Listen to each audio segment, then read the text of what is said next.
Welcome everybody to this Open Studios program of the Jewish Art Salon. My name is Yona Verwer, director of the Salon, and this series is curated by Judith Joseph and Dorit Dotan. The series is also helped by team members Chana Wiesenthal-Elias and Cheselyn Amato. I'm handing it over now to Dorit. Welcome to everyone.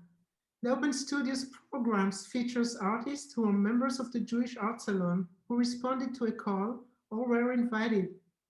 Please note, the Jewish Art Salon website has a new call for artists for the next Open Studios program. After the flood, read Genesis. We welcome you to submit your art. Submission deadline is April 10. Mark your calendars. The next Jewish Art Salon Open Studios is on Monday, April 12th at noon Eastern Time. The artist presenters will be Berit Emgen, Shoshana Brombacher, and Yohanan Petrovsky. Our featured artists today are Julia Rymer, Richard Rutner, and Joanna Dion Brown. The program today is expressive and colorful. Joanna fluently moved between mediums of abstract and figurative paintings. Ratner creates a series of paintings on large scale using calligraphic brush strokes defined by a negative space background. Reimer's expressive color abstract paintings gives emotion and meaning to the natural environment. Judith, it's yours. Okay. Welcome, everyone. It's great to see everybody. Our three artists today are very diverse from each other, but they all have a connection with Judaism and family roots. Julia's art really deals with the spirituality of color, and it takes us into a place that is non-corporeal and very much about the emotion of color, and yet intellect figures in with very carefully composed works. Simple means, simple forms. For Richard, he sees letters as foundational and organic. I see his letter forms reading like cultural and natural DNA. And that brings us to Joanna, who also has a sense of nature in her art. She goes back and forth between the specific and the abstract, and she deals with the human form and also the forms of the earth. So we were going to begin today with Julia Rymer. Julia is a multimedia artist, art educator, and entrepreneur living in Denver, Colorado. Through abstract paintings and fiber art, she evokes an emotional experience of the natural world while investigating her relationship to time, history, nature cycles, and Jewish ritual practice.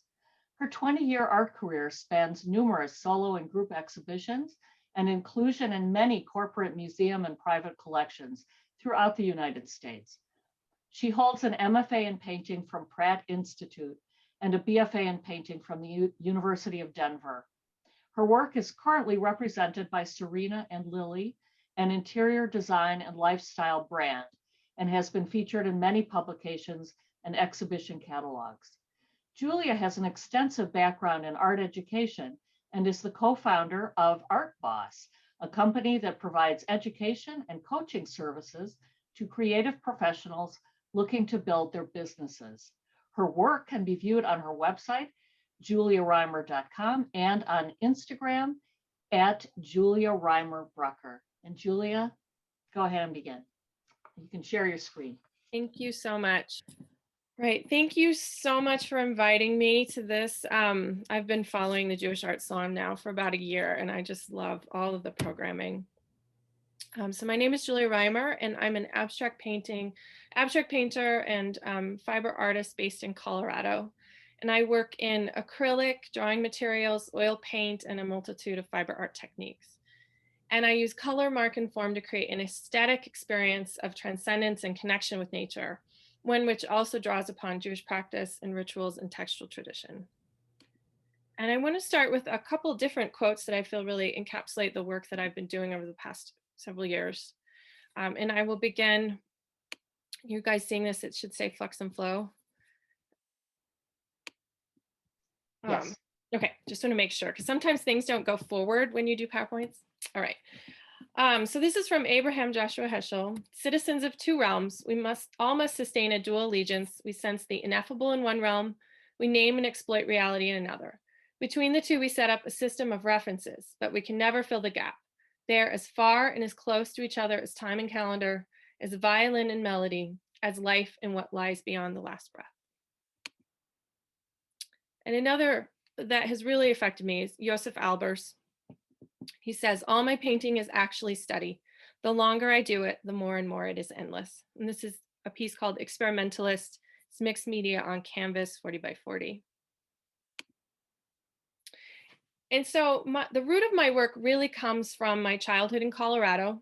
It's where I grew up in the mountains and the prairies of the natural environment. And the experiences of growing up there left a deep impression on me as I grew as an artist. And further studies at the University of Denver, as mentioned, and a study abroad experience in Aix-en-Provence, France, as well as the MFA at Pratt, allowed me to create not just what I saw in the landscape around me, but how it makes me feel. This is Dualities, mixed media on canvas. And so I work with recurring forms in my work. So particularly the ovoids and the geometric shapes, and then the circular compositional structure reflects back to observations and engagement with nature. So ranging from references to hills, mountains, oceans, rocks and leaves, and abstractions of the sky, the movement of wind and water, even the orbits of planets and stars, and just the sense of the cycles of growth and decomposition. So two pieces from 2018. Oil on canvas and mixed media on paper. And more recent work, Where Land Meets Sea, which is, these are both oil paintings, and Wayfair too, kind of done after I had done an artist residency in Wales in the United Kingdom in 2019. Just that sense of all the green and the blue popped up. And color has played a major role in my work. It's a primary component of my work, I would say, and it carries a lot of emotional weight and meaning.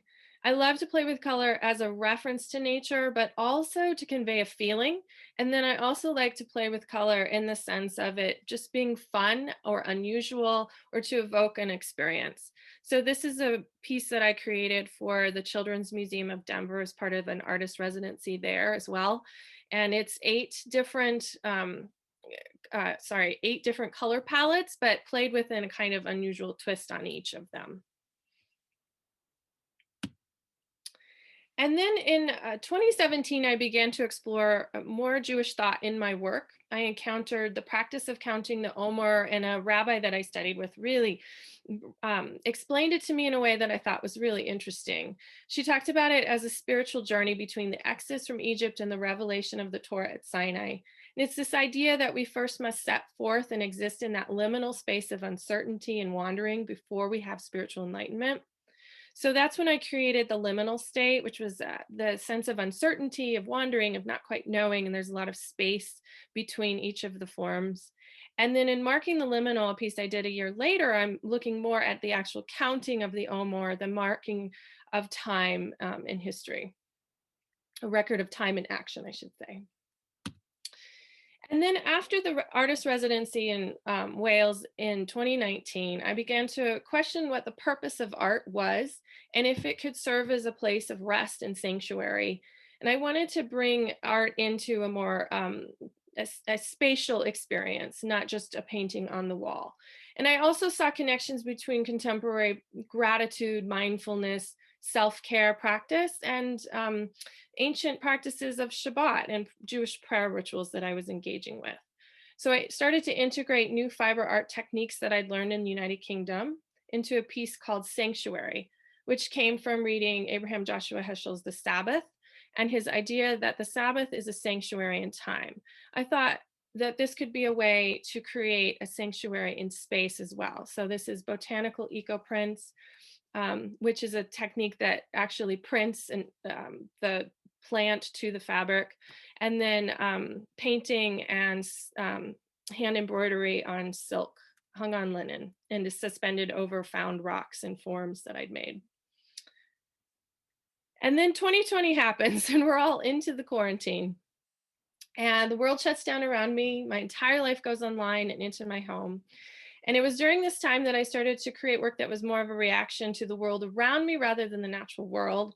I made a lot of art with my children during this time as well. And I began to look for ways to integrate the artistic process in my Jewish practice, use creativity as a tool to process what I was seeing and happening in the world. So I have a few examples. I have sketches from my sketchbook, just kind of recording what had happened, making art with my kids, and then a fiber piece that I created in the wake of the George Floyd killing, as well as the riots that were taking place across the country. And this is a process called Hapazone, where you literally beat plants into fabric with a mallet, and as well as torn and ripped garments, referencing mourning, the ripping of garments in Jewish mourning practice, and then found dead leaves. And then other things were coming into play. I was reading Daf Yomi. I've continued that practice as best I can with daily life. We have the Talmudic Dream Book on the left. And then on the right, I started to work on my Counting the Omer piece. So the Counting the Omer piece was what I wanted to do was to use the creative process to make sense of the disruption and the dysphoria that I was experiencing while isolated in my home, so that time felt meaningful and purposeful. So I didn't want to just say the blessing. I also created 49 individual pieces from botanical eco-printed fabric, and then sewed and painted onto each one during the counting of the days. But as the quarantine just kept going past Shavuot into the summer and the fall, I began to evolve the piece into a large hung panel work that included found and gifted fabric from friends all over the world, actually, as well as hand stitching and more painting, all put together over the course of several months. And here it is installed at my exhibition at Regis. So the exhibition that I put together at Regis University was years in the making, but finally came together and was presented last month, actually. It was a solo exhibition of works that explored the concept of flux and flow. And the idea of moving with the flux and flow of everyday life, especially within the context of the ongoing lockdowns, and quarantines, and general disruptions. And it was in doing this work that I realized that the kavanah, the intention behind my work, had really changed, and it was much more spiritual in intention. So it was more of my means to reconcile the material and physical life with the spiritual life. And as I was engaging with Jewish practice more regularly, in more depth. And so here's some examples of the exhibition. I've got several of the hung panel pieces, as well as paintings on canvas. I work with oil paint as well as mixed media on canvas. And much of these reference memories of the natural world or feelings of the natural world in them. So this piece, Flux and Flow, is the largest piece I've done to date, 48 by 60 oil and canvas. And it was my wanting to depict the flow of life, so the flow of water, the flow of wind, of trying to go with the flow, and creating that sense of energy and movement, but find harmony within it all at the same time. Here's another image from the show. And then a smaller piece on the left, At Oneness, and A Certain Expanse, which was a lot of spaciousness in that particular piece. And then I'll end on a piece I started creating in 2019. It's kind of ongoing, and it's Cheselyn, the Lost Blue. And it encapsulates my love of color as well as emotional experience in Jewish history and ritual. So Cheselyn, if you don't know, is the blue dye that was used in the tzitzit at the four corners of the talitot of Jews of ancient times. And the source of the dye has been lost to history. There are many questions around it. Many people have tried to figure out exactly what it was and how it was made. They don't really know. So was it blue like the sky or blue like indigo? And to this day, they're still looking. But some very recent archaeological research has uncovered evidence that it was created when the fermented secretions of the Hapazone sea snail are exposed to sunlight. So the series of paintings ponders the question of Cheselyn through the variations of many blues in each of the works. And I pushed blue across the visible spectrum, from nearly violet to nearly green, making it darker and lighter, bright like the sky or muted like the ocean. And I feel that these paintings are ultimately a meditation on the color blue and its power and meaning, as well as an examination of time, history, and memory.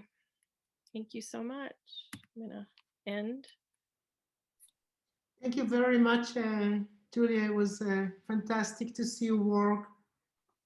I love those botanic echo prints, and the counting the Homer is just so spiritual and amazing. There is a question, I think, by Regina. You can unmute yourself, please, and ask a question. She says about how long does it generally take for you to complete a piece? You know, it varies from piece to piece depending on the size, of course, and the materials I'm using. The botanical eco prints and mixed media fiber pieces usually take a couple months, larger paintings as well. The smaller works, I work on many all at once. So while one's drying, I'm working on another. So I'm able to get more done. Can you tell about this space of the exhibit? It's so large. Yeah, I know. So Regis, yeah, wonderful. it's a wonderful space. Regis University is a Jesuit university in Denver, and they have a wonderful space called the O'Sullivan Art Gallery that actually used to be a chapel, and they converted into an art space. And they feature many artists from across the country. So I was really honored to be included with a solo exhibition there. It's a wonderful space if you're ever in Denver. Come visit. Very nice. So if anybody have a question, you can just unmute yourself and ask. And if not, I have a, I don't know if it's a question, but Julie, I think your work succeeds on a purely non-objective abstract level, that you don't necessarily need the philosophical references to enjoy it on a personal level, as design, as exploration of space, and as non-objective abstract patterns. I think it might add to it a little bit when you know some of your personal motives, but I don't think that necessarily adds or subtracts to the work. I think it's always going to be a private experience for people who can just, like for myself, see it purely objectively as coming out of a rich tradition of space, shape, color, form, whatever, and I'll bring to it my own interpretations. But I think it certainly adds when you put it in a kind of a Jewish context. I'm not sure that adds to it or subtracts from it, but it's again, it makes it very personal for you. But I enjoy it if I don't hear about those things, just on a knee-jerk response to it as design and subjective use of color. Particularly your blue series was very nice, although again, you can't escape the subjectivity of any painterly experience, particularly when it's isolated to a single hue. But I think you succeeded very nicely, independent of explaining it, which adds a certain depth to it, but doesn't necessarily change my response to it as purely a painterly process and a painterly experience with design and color. Thank you so much. I think with all abstract art, it's always a struggle for people that it is non-objective or it is subjective in a way. But we could say that about Rothko or Joan Mitchell. Joan Mitchell was working with references to nature. She was also working with references to poetry and literature. It doesn't take away, but it's interesting to know those things about her particular work. So I kind of work along that tradition as well. And only in recent times, I would say I've been bringing in the Jewish themes. But I just love to paint. I love color. So that I hope comes through. It does. Thank you. Thank you so much. Richard, are you ready? So Richard Ratner is a painter and printmaker currently living and working in Austin, Texas. He has exhibited his work in galleries and museums in the US and Germany, including the Vorpel Gallery, New York, Gallery Versailles, Germany, Nassau County Museum of Fine Arts, New York. Richard's work has also been numerous group shows, including the East and West Austin Studio Tours, Guadalupe Art Center in Austin, Contemporary Art Museum of Houston, Members Gallery, and several national drawing associations. He attended the School of Visual Arts in New York City and received Master in Fine Arts from Taylor School of Art in Philadelphia and in Rome, Italy. Richard has worked as a painting instructor, freelance curator, visual arts consultant, and was coordinator of cultural arts for the town of Hempstead, New York for 30 years, prior to moving to Austin. Richard, please unmute yourself and share your screen. Greetings from Austin, Texas. I'd like to thank Judith, Dorit, Yona, and Cheselyn for inviting me to participate in this wonderful series of studio visits hosted by the Jewish Art Salon, and also to be in the company of fellow artists Julia and Joanna. I was a loft pioneer living in Brooklyn for over 30 years before moving to Austin, Texas in 2001. Today, I'm going to discuss 3 different bodies of work. The first body was pre-pandemic, but these 3 bodies of work are linked together by acts of abstracting sources that fascinate me. I consider myself an abstractionist, someone who views nature and other elements in my environment and focuses on shapes and forms. This first series of pen and ink drawings was inspired by the Aleppo Codex, the earliest known text of the Bible, handwritten by scribes over 1,000 years ago in Syria. I had attended a Chagall exhibition in Montreal and was inspired to research ancient Hebraic lettering as a connection to my own Jewish background. I discovered that ancient writing was drawn on different animal hides, creating varied background color tones. I was enticed by the beauty of the form of each letter and its strong graphic quality. When I enlarged the letters, they seemed organic, as if mimicking shapes from nature, and when placed together, they pushed the positive and negative spaces on the page. By overlapping black forms with sepia forms, I created tension in the composition with shapes competing for dominance. I explored size by layering large letters over smaller ones, allowing the bold black letters to carve the space out on the surface. My intent was to avoid any meaning of letters or words so that the viewer was drawn to the forms themselves and to the elements of color, depth, and shape. This is my first initial drawing, and as you can see, I decided to work monochromatically and black and sepia. And the sepia represents, to me, the color of the animal hides that the scribes wrote on. And I overlapped the size of the letters to create the illusion of depth. This piece consists of 4 separate fragments that I placed together, creating a pattern of letters. I was interested in the shapes of the letters and the carved negative spaces that these letters create. Again, I am avoiding recognizable words or letters and focus on the beauty of the letter form. These 2 pieces I was concerned with the tension created between the positive and negative spaces as they shift back and forth for one's attention. And you can see that these letters are enlarged and become more abstract. In these 2 pieces, I'm still creating tension, but also on the piece on the left, I'm allowing the viewer to still recognize several Hebraic letters, where on the right, I've enlarged forms so they are more abstract, but still leave enough clues to suggest the Hebraic writing forms that they were drawn from. After exploring letter forms in monochromatic colors, I decided to interject color and texture into this series of 4 paintings.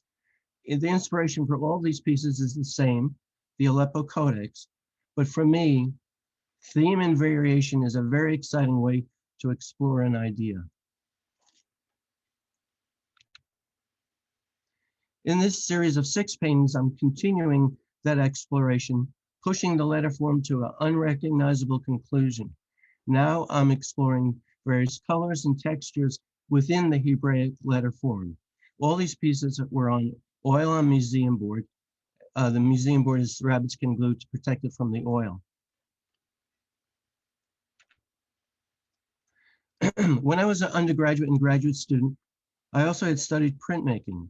When I moved to Brooklyn, I had all intentions to buy an etching press, but I was consumed with renovating a loft and producing a body of work each year to exhibit.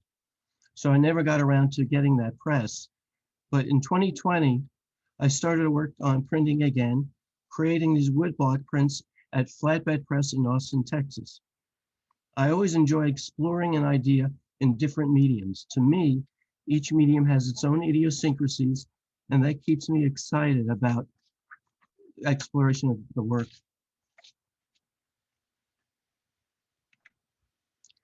As a painter, the next step in the series was to enlarge my images and paint them in oils on canvas. The idea of fragmentation is something I am interested in. Here, I decided to place fragments of some early plant drawings within Hebraic letter forms. I like the idea of having a fragment within a fragment. And this piece is 66 inches, and it's oil on linen. This is the second painting of that four that focuses on the idea of fragment within a fragment. Each painting consists of a different letter form and different plant study. And this piece is 50 by 42 oil on linen. This painting, like the other two, deals with large letter forms in the foreground. They create a shape and a depth that allows the viewer to see through them and to see smaller letter fragments in sepia. Within the large letters are fragments of other plants. In all of these large oils, I'm interested in the fact that the viewer can see the image competing for dominance. I like the idea that the paintings consist of a fragment within a fragment within a fragment.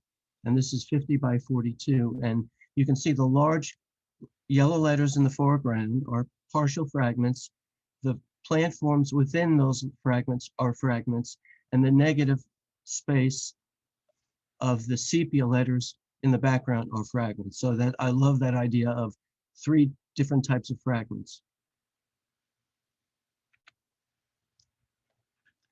This piece is called Nowhere Man, is one of three in the series of my eye was drawn to a high tension towers that I see while traveling. To me, they suggest some type of human form. This form is often located in isolated rural areas and appeals surreal in its surroundings. In this time of isolation due to the worldwide pandemic, this image seems a perfect metaphor for what humankind is experiencing. I have dissected this form into a grid-like cubistic structure.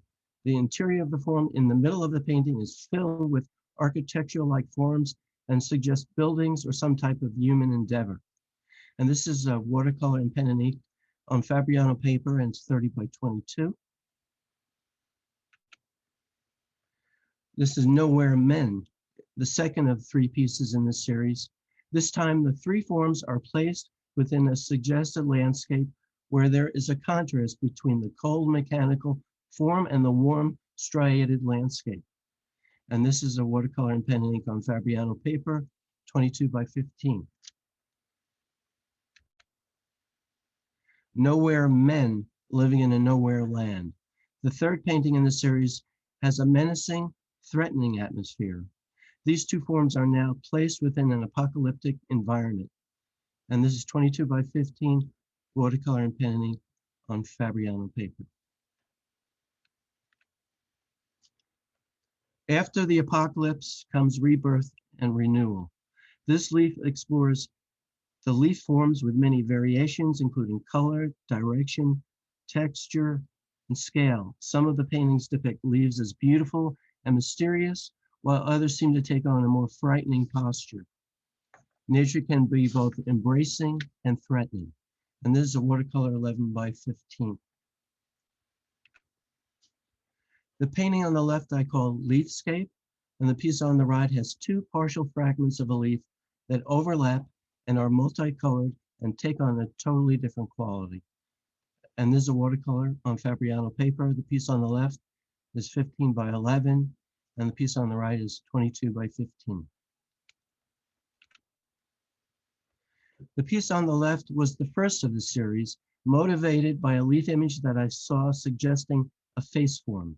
I'm attracted to images that suggest more than the obvious.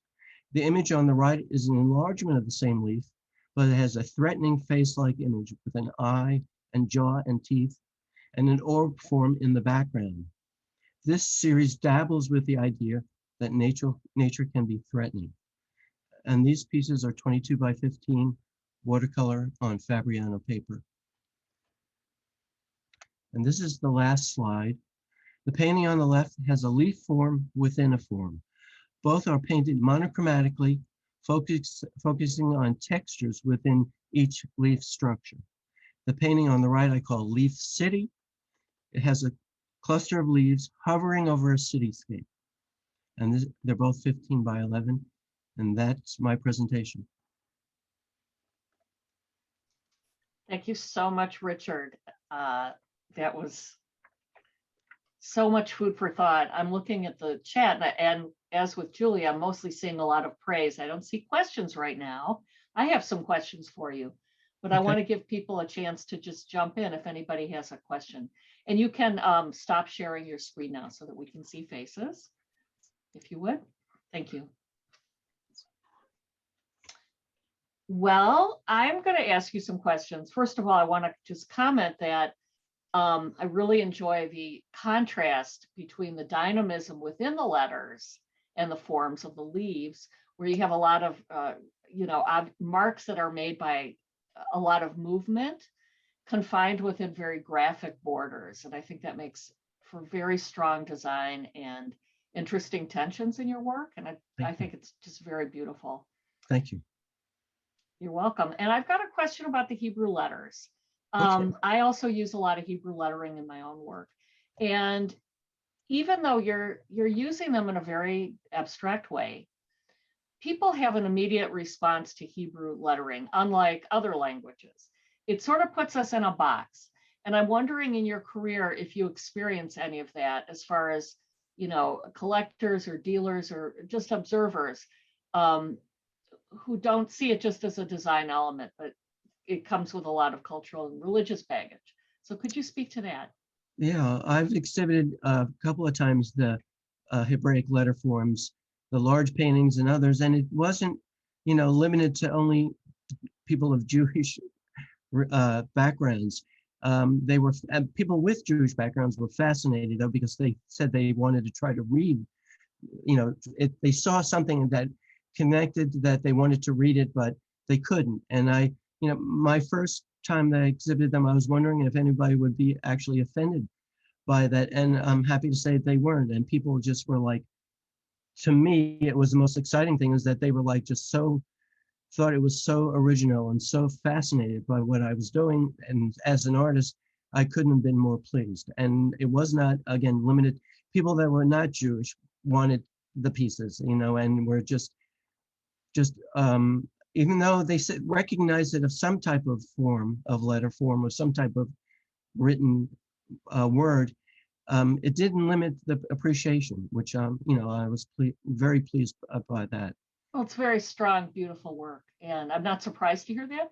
And also, I find that really, it's not, Jewish people have a more complex response to it sometimes. Non-Jewish people not as much. I'm Cindy. May I just add something to that?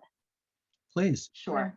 I've been fascinated by the letters for a few decades, and very quickly, right before my dad passed, I had painted one letter a day till I had done the whole alphabet. And I started to post each letter with the numerical value, the spiritual value, when you meditate on it and what purpose. And my following was 1,000 people on Facebook, but everyone was fascinated by that. The spirituality, the deep meaning, and the opportunity for personal growth that came with it was very well received. Cynthia had a question. Cynthia, do you want to unmute? And, yeah. So thank you for showing the entire body of work and making these lively, moving pieces. So I wondered if the letters had, I don't know your literacy level in Hebrew, and if the letters have meaning as text or just a curiosity question. Well, you know, it's very funny though, because of the way this whole serendipitous series happened. I'm Jewish. My parents are Jewish, but we're very, you know, secular. Mhm. And the fact that I produce a body of work of Hebrew lettering was a surprise to me, if it was a surprise to anybody else. I mean, I went online and looked at ancient writing, and I was drawn to that particular Aleppo Codex. The scribe who wrote those letters, there was something about the forms that just drew me to it. And it was, again, so that I just explored these abstract forms, and by enlarging them and overlapping them, and again, totally a secular point of view. But then when I was finished, and I'm looking at a year of exploring Hebraic letters, I had this grin on my face of like, how did that happen? So, you know, it was really a surprise to me. Maybe it's deep, deep, deep in my, you know, DNA, because probably my great-great-grandparents were all rabbis. So, but it wasn't a conscious thing. Okay, it's a wonderful story. I'm still curious. So did you take whole words or just letters? In other words, do they say anything? No, well, I took lines and just fragmented and split up the letters and moved the letters around I like the way they fitted, and created the negative shapes between the letters. Okay, great. Wonderful. I'm going to take one more question from Lena Katz. Would you unmute, please, and ask your question? I don't know if Lena stepped away, so I'll ask the question for her. Were the printed pieces etchings or linoleum prints? Did you print these on large scale paper? They actually are woodblock prints that I carved. Great. And you know what? We'll take one more from Elizabeth. I see she's actually using the little hand up. So, oh, thank you so much. What I wanted to know is what specifically in the letters of the Aleppo Codex inspired you? In other words, could you offer some details? What about the lettering was so inspirational? Thank you. Again, the fact that I'm someone that, again, like Moreau is an abstractionist. I look at, doesn't matter what it was like. So it was letters, so it's a high tension tower. I never know what's going to inspire me to come up with something that entices me to want to explore something about that vision, you know? So it was not religious. It was just the pure beauty of the letter form. thank you, Richard. I think we're going to move on to Joanna to make sure that we have time for her and questions for her. Joanna Dion Brown grew up in a family of professional artists whose specialties ranged from painting and sculpture to graphic design and illustration. She learned to draw in her grandfather's studio with his love, guidance, and amazing materials. Even after his death, when she was 5 years old, Joanna continued to spend time in the studio that her grandmother, a sculptor, kept intact for many years and loved to share. She later attended and graduated from the Cooper Union with a BFA in painting in 1991. Upon graduation, Joanna worked as a graphic designer for 25 years. In the last 10 years, Joanna has been working her way back to her roots in the fine arts and now paints in oil, acrylic, and pastel in an expressive style that shifts between figurative and abstract. She also paints on her iPad Pro, a great way to work at home when not in the studio making a mess. She has shown work in the Jewish Art Salon's exhibit, The Invisible Jew, the Mill Studios annual open house, and every day on her Instagram account at, Joanna Dion Brown. Joanna lives in Philadelphia with her husband and 3 teenagers. So Joanna, would you please unmute and share your screen? Okay. Hi. I'm just getting to the screen sharing. Okay. Okay. Okay, first I'd like to thank Judith, Dorit, and the Jewish Art Salon for inviting me. It's an honor to be here with both Richard and Julia, who have really wonderful work, which I'm seeing for the first time. So it's great. And I'm going to start by talking about some of the things I did before the pandemic began. One thing I learned putting this together is that I did a lot of work during this time. And it may not have felt that way, but looking back and seeing what I did and where it went, there was a lot. So to begin, I am starting with 3 works from before the pandemic. So this one was my most ambitious to date, which is approximately 86 by 53. And it's an abstract work. It started as a pure abstraction, but I found my way to form a narrative through the process of painting. The painting really was a journey that I was on, and I found myself going into these spaces as I was working, which made it for me an experience. And having no intention of how it was going to come out, it became even more of an experience. So the painting itself was almost dreamlike. You know, it would end up on platforms and walking through pathways and just finding my way through paint. I started with acrylic and added oil on top of the acrylic. So in a similar vein, I did these 2 works. I'm only showing you these 3, but in these, again, I didn't start with any reference or a particular idea, but the painting led me. And again, you know, some of the spaces imply landscape, some of the spaces just plain movement. A lot of times when I work abstractly, I start with words and cover them up, pretty much obscure the words. So in the painting on the left, you may see some of that. In the painting on the right, it's to me, it's more landscape and architectural. And the one on the left is in oil. The one on the right is acrylic and latex. And they're approximately, yeah, I don't remember the size of the first one. The second one is 24 by 36. Okay, so once the stay-at-home order came, I needed to be at home.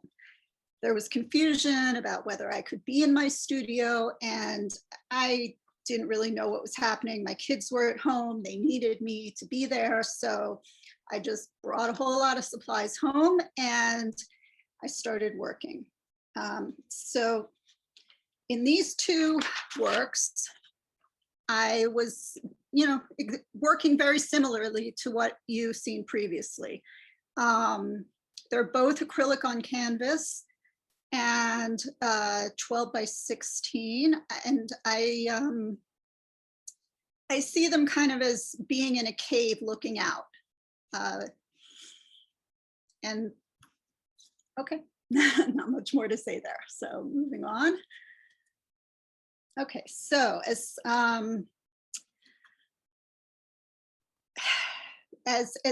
time went on and I found myself frustrated by, you know, the space I was working in, I began to work smaller.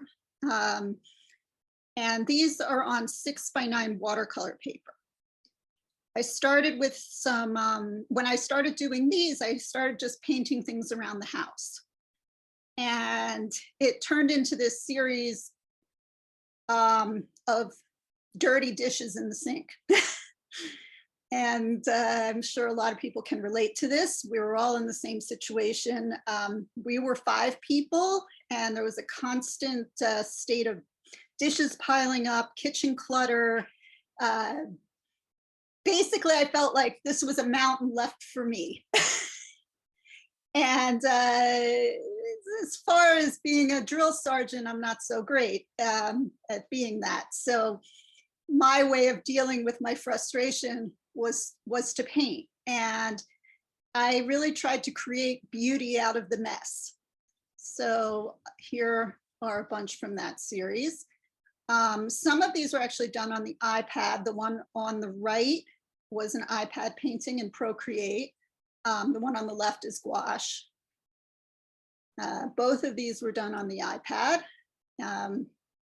These are less about the dishes and more about just stuff left everywhere.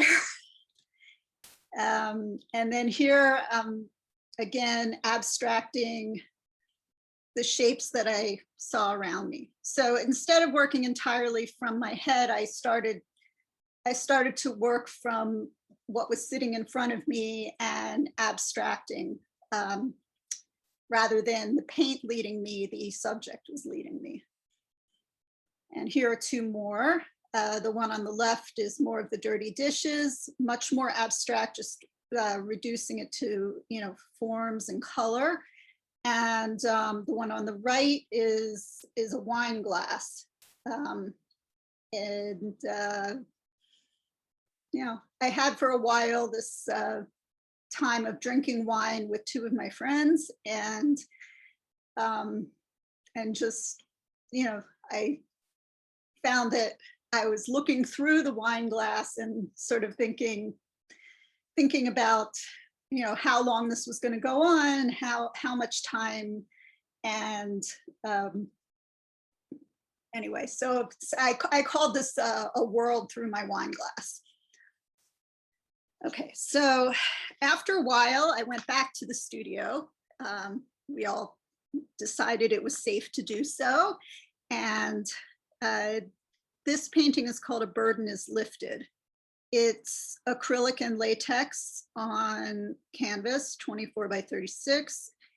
And it really is just celebrating my relative freedom from the confines of my house. So during this time, I had a lot of trouble sleeping. And at night, I would take my iPad to bed with me and really paint and draw.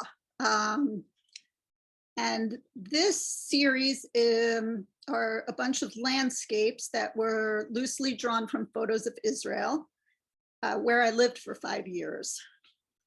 And to me, they reflect homesickness, fantasy, idealization, and spiritual longing through intense use of light, texture, and color. The terrain is not literal, and the places can only be identified by the shapes. And they exist as physical works, as prints. So I'm just going to take you through a bunch of these. Wait a minute. There we go.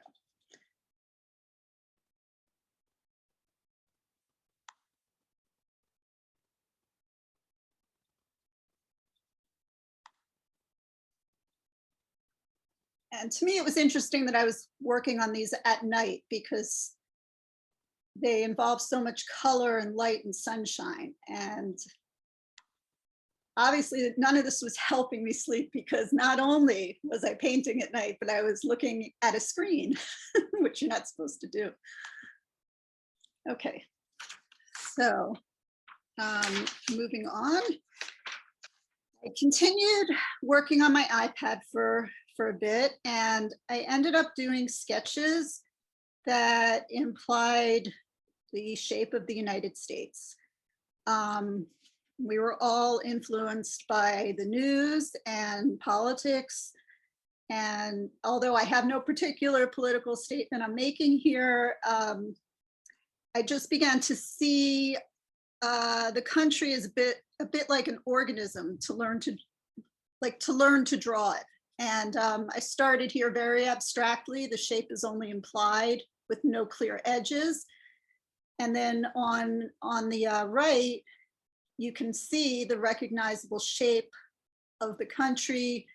You can see lines, fissures, and this was sort of forming into something, which you'll see became 2 4-by-6-foot paintings that I went into the studio to do. They're on canvas, they're done in acrylic. And I started with the map of the United States. And I explored the idea of a period of health and vitality, ideas and enthusiasm, and also drawing from Renaissance images that, you know, I believe were kind of crucial in some of the ideas that formed the country at its dawn. And the country itself is in a field, like almost like an animal grazing, healthy and alive. And then I moved on to this one, starting with the map, again, not knowing quite where it was going to end up. But I called this one Underwater because it feels like the country, the creature has submerged underwater, in addition to visible wounds and sort of a struggle to survive. Okay, so a big change here. After this, I think I had sort of exhausted for myself the need to paint abstractly, and I really had a strong need to just to go back to drawing and almost learning to draw again. And I first copied other artists, relearning materials I had not used in a long time, like pencil, charcoal, and pastel.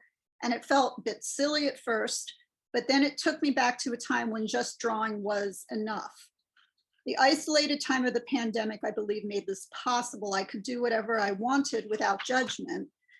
And what I wanted to do was go back to the type of art I once loved making, but to develop the patience and skill to make it happen. So I sketched portraits of family members, which these three are. And this is a larger portrait of my sister, who is an illustrator. And it's her doing what she does. She's an illustrator and she's always drawing in her book. And these are portraits of a friend of mine, which turned into a painting. And she had sent me a picture of herself in a tiara, which really, it said something to me about her. And that's what I made into this painting, which I think combines some of my abstract painting technique along with the figurative that I was, figurative skills that I was getting back to. And, this is a friend who, despite some unending difficulties, has continued to carry herself like a queen. And I just wanted to celebrate that about her. Now these, I did a lot of drawings of still lives, academic studies of draped fabric, and domestic moments like my daughter stroking a cat. And I was still copying a lot of art and reading art history books, which I had never before had a lot of patience for. And here's a portrait of my mother. Portrait of my daughter. This one was done on the iPad. And as we came into 2021, I wanted to do something that that felt active and like that. My daughter dances, and when we went on a hike, she started dancing on rocks, which one thing, it was amazing to me that she wasn't falling in the water, but but besides that, I just found this image to be something I wanted to put on paper. And I called this, We Can Still Dance on Rocks. And by the way, sorry, this one is in egg tempera, which was just something I was experimenting with. I painted a close friend who sent me pictures of herself, stripped bare of makeup and pretense as I requested. The picture she provided showed someone emotionally spent and weary, but I intentionally used bright yellow sparingly on her shoulders and in the background. And I wanted to show that there's warmth and love surrounding her, even if she was unable to see it herself. And at the approach of 2021, where we, nothing really changed. We were still mostly at home. My sister, who is also an artist, as I said, asked me to participate in a group doing one self-portrait a day for 365 days. I can't say I've done one every day, but I've done a lot. And some of these were done on the iPad, some were done in pencil. So I kind of, if you can follow my cursor, I have iPad, charcoal, iPad, charcoal, colored pencil. And it's just interesting to look at yourself every single day. And in this academic way. Here I got into color. These three on the top are done on my iPad, and the bottom are pastel and pastel pencil. In some of these, I had a particular intention, like this one was about making space, boundaries. Some of these were some of them were from the mirror, some of them were from photographs. Obviously, this one, sleeping, is from a photograph. And some of them I staged lighting. These three, I moved on to paint. And by the way, these are in no particular order. And I'm not showing you all of them, obviously. This one, it's an oil paint on board. This one as well, and the last on the far right is egg tempera again.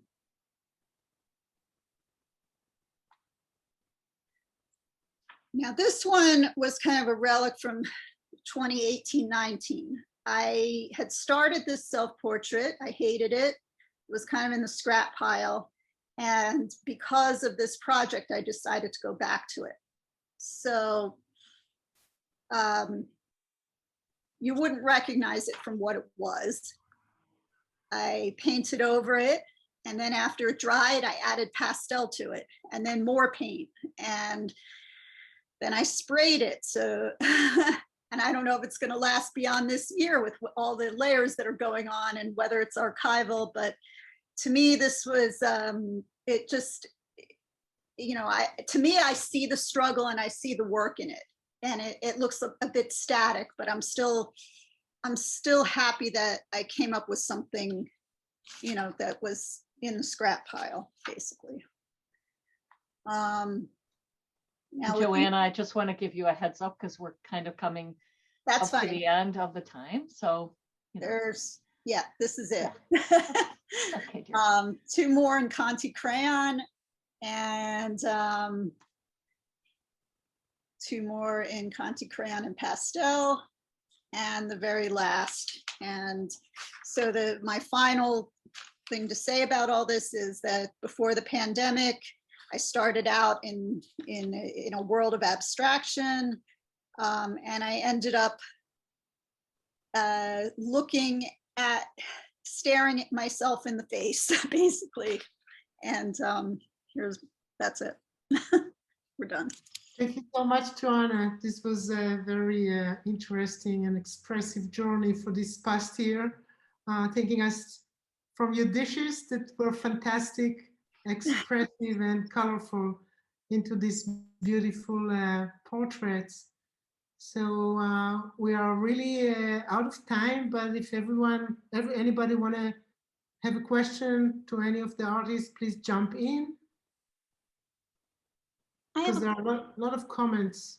I'd just like to say, Joanne, you made my day, because I can relate to everything you did, and particularly the self-portraits. But I also like the ambitiousness of your abstractions. 4 feet by 6 feet is the size I like to work.